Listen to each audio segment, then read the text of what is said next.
ಕಾಳು ಯಾವ ಸೀಸನಲ್ಲಿ ಹಾಕ್ತಾರೆ ಅದ ಹೇಳಿ, ಗೊತ್ತಿರುತ್ತಲ್ಲ, ನೀವು ದೊಡ್ಡವರು ಯಜಮಾನ್ರು, ಹೇಳಿ ನೋಡೋಣ. ಹಾಂ, ಯಾವ ಸೀಸನಲ್ಲಿ ಹಾಕ್ತಾರೆ ಹೆಸರು ಕಾಳನ್ನ? ಜೋರಾಗಿ ಹೇಳ್ಬೇಕು, ಕೇಳಿಸ್ಬೇಕಲ್ಲ ಎಲ್ಲರಿಗೂ, ಪಾಪ ಕೇಳಬೇಕು ಎಲ್ಲರೂ ಹೇಳ್ಬೇಕು ಬೇಗ ಬೇಗ. ಇಷ್ಟೊಂದು ಯೋಚನೆ ಮಾಡಿದ್ರೆ ಹೆಂಗೆ? ಕುತ್ಕೊಂಡು ಯೋಚನೆ ಮಾಡಕ್ಕೆ ಬಂದಿದ್ದೆ.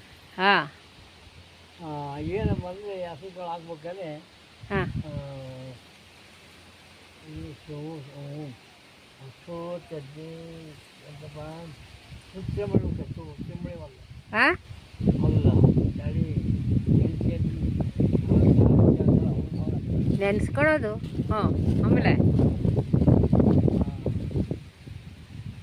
ಒಳ್ಳೆ ಇನ್ಫಾರ್ಮೇಷನ್ ಕೊಡೋಣ ಅಂತಂದರೆ ಏನು ನೆನೆಸ್ಕೊತೀನಿ ಅಂತೀಯಲ್ಲ, ಯಪ್ಪ ಏನು ನೆನೆಸ್ಕೊಂತ ಹೇಳು, ನೆನೆಸು ನೋಡೋಣ.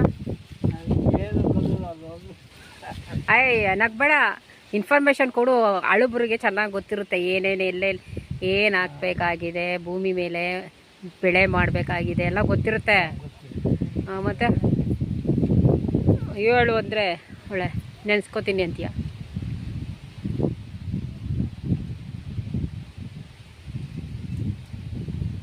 ಅಯ್ಯ ನಿನ್ನ ಬೇಗ ಹೇಳು.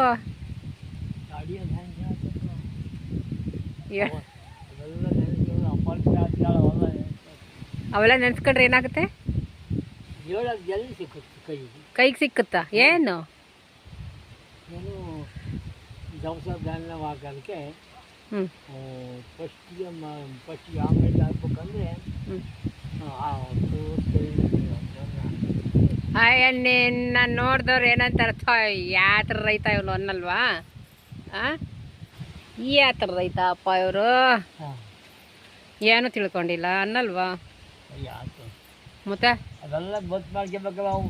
ಹಾಂ, ಅದೆಲ್ಲ ಗೊತ್ತು ಮಾಡ್ಕೋಬೇಕಲ್ಲ. ಇದು ಈ ರೈತನ ಕತೆ. ಛೀ.